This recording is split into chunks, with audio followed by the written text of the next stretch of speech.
started. I think everybody here knows where the bathrooms are and help yourself to coffee throughout. This is the third week in our summer series exploring addictions.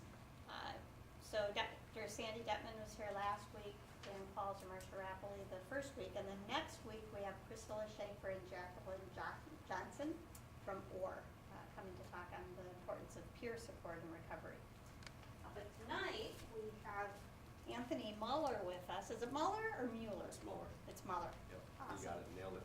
With lots of letters behind his name. Anthony's worked in mental health and substance abuse for 22 years. He's an experienced trainer with local, statewide, national, and international training experience. He's currently working at Wedgwood Christian Services and is the Director of Clinical and Business Development. Although he has administrative functions, he also continues with clinical work, working with adolescents in Kent County. He's been married 22 years, has 4 sons, age 15, 12, and 2 8-year-olds. That alone is worthy of a round of applause. So help me welcome Anthony. Thank you.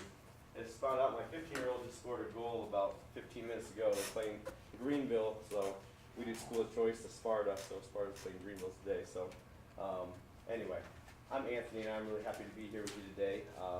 I have plenty of material to go through, and more than that, I want to make sure that today is meaningful to you. So I do a lot of different trainings on a lot of different topics, and the one I grabbed as far as a PowerPoint as a base is the training I did for this annual state subdivision conference last year. The state asked me, I sit on a committee called the MITI, which is the Michigan Youth Treatment Infrastructure Enhancement Team. We go to Lansing every month and sit down and we're looking at what can we do to enhance the delivery of services to adolescents in Michigan, as well as to how do we engage, because the numbers are low compared to where they should be. And so the state, because I was on it, they asked me to do the presentation. So I brought this presentation. It's much more just kind of some information, some numbers, why do people use those kind of pieces. But I wanted to make today really meaningful and helpful to you. So I guess I'm going to start off this way. What would be meaningful and helpful if I talked about today? What would be some topics from the topic of substance abuse, adolescent substance abuse, that you would like me to address? I'm going to write a few notes down here, and if it's not in my PowerPoint, I will make sure I still address them. So I'm going to throw it out to you guys. What are our choices? What are your choices? Your choices are wide open. It's possible you could ask me a question I don't have an answer to. It's not, I'll probably have an answer to, like I said, I do trainings on all kinds of topics. So if there's something specific about adolescent substance use, you might want to know about what are the best treatment methods for that. You might want to know what substances are the kids using right now. It could be, what do I do if I have a child or grandchild and I suspect, what are signs and symptoms of those kind of things. It could be wherever you want it to go. So I just want to make sure it's meaningful. Yes? All of the above. All the above. I'm interested, like in individual scenarios, like what you notice, or what in a school, what you might look for with kids. Mm-hmm. So more than the aggregate, that's more mine. Just Okay. I'm gonna write a few notes to myself. You don't have to read these notes right here. got it. Okay. How prevalent is it Okay, in the good. schools? Yes, I do have some numbers on prevalence that I can get for you. I Is have that those. basically Kent County then, or? No, this will be nationwide, and then we'll even drive it down to state. So believe it or not, the federal government contracts with the University of Michigan, and they do this thing called Monitoring the Future. And Monitoring the Future is a study that's nationally done that has a bunch of information on it. So yes, the stats we'll be talking about will be driven by that. From my understanding, addiction is a psychological thing. Mhm. So, and from what I've been understanding so far, is by going to AA and these type of things, it's redirecting an addiction. Mhm. So when somebody gives, say, a teenager a different type of addictive substance, Okay. all we've done is redirected the That's like in these. addiction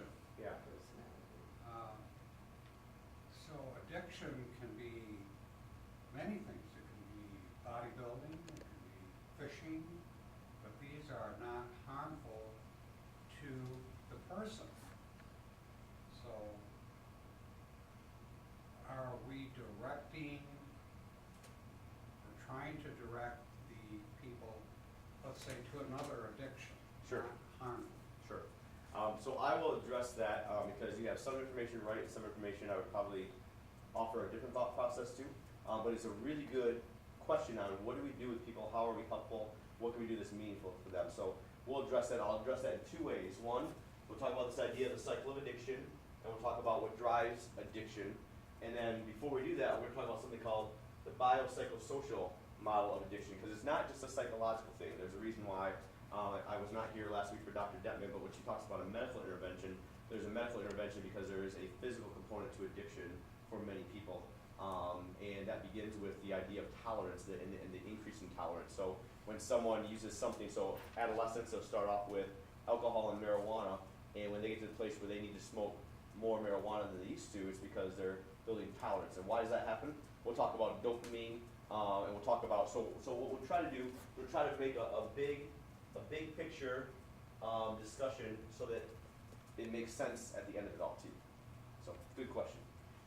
I don't have a question because I don't know how to make this into a question, but I can give you a scenario of something that happened to me Okay? with a grandson in the 4th grade. I was babysitting, his folks were out of town. We were playing a game. And I was there for the whole week, so I was taking him to school, picking him up. And while we're playing this game, he says, you know, the kids on the playground play this game called passing. And like, I'm clueless. Like, okay. He said they have all these things that they get from their parents, and they pass them around and see who wants to take them. He said, I never do. But because I've had other family, I have a lot of experience in knowing little bits and pieces about different things, about substance abuse and enabling everything. I just listened, and he said, don't tell anybody, don't, because I wanted him to know he could trust me. Mm-hmm. I did, however, when I had the opportunity, tell his parents. Mm-hmm. I did, however, tell the police officer that was on the panel when we had an town hall meeting on addiction.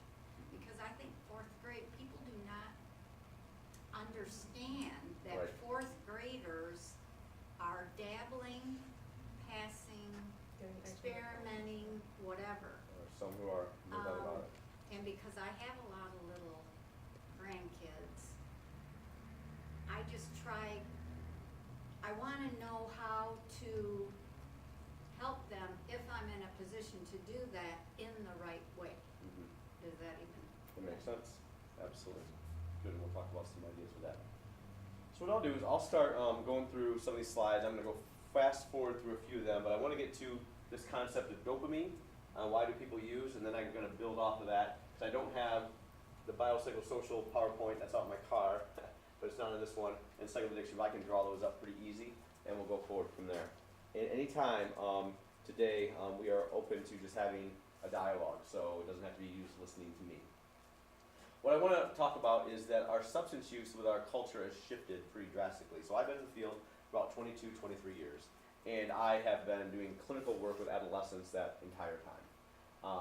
I love that population for whatever reason. I think maybe we're about the same maturity level or something, so it fits really well. What was interesting is I run this thing called this intensive outpatient program. This is an intensive program that you can have and still live at home. It's 3 days a week, 3 hours a day, group therapy. And there was a time where I was running two of them. I was running one Monday, Wednesday, Friday, one Tuesday, Thursday, Friday.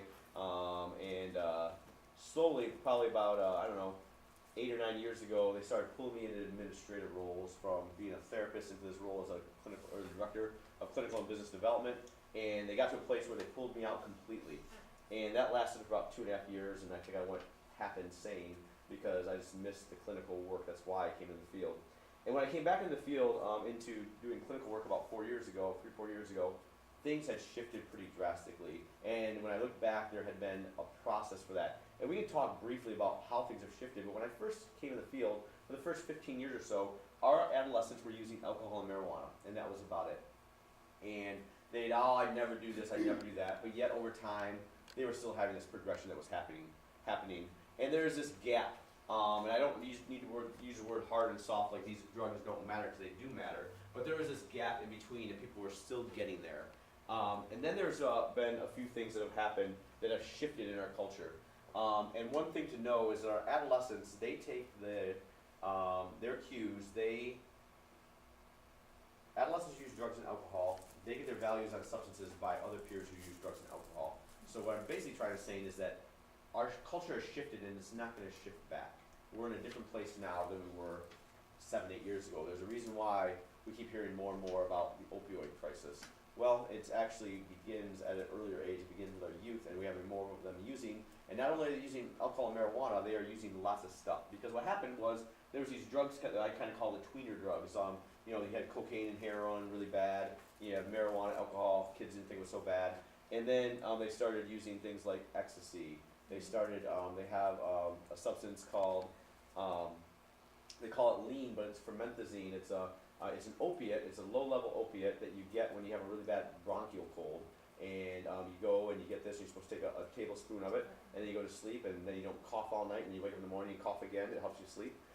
They call it lean because they take about 6 times the amount they're supposed to, and it's an opiate, and it would make you lean, because heroin would put you in the nods and almost go to sleep. This would make you lean. So they mixed it with Sprite, and it became a really popular thing for kids. And what was happening is kids were trying lots of different things. The over-the-counter medication, you had Cortisone, cough and cold, you had DXM. There's a reason why now you go to Myers or wherever your pharmacy is, and to get the good cough medicine, you have to go behind the counter.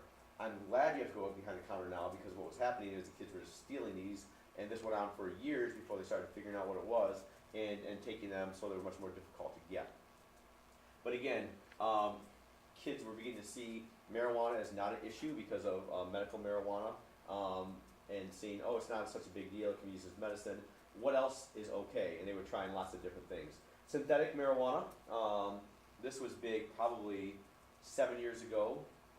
Any of you guys remember the K2, Trip, Spice, all that kind of stuff? I used to carry a couple bags with me because I was always trying to educate people, and I was probably on Fox 17 and TV8. I think I was on 6 different times in like a 6-month period of time, doing different pieces on what this is, and the fact that it's legal. You could go to a gas station and buy it for potpourri. They sold it as potpourri, but they sell it in small packages. You wouldn't get it at Bed Bath & Beyond. They would sell it as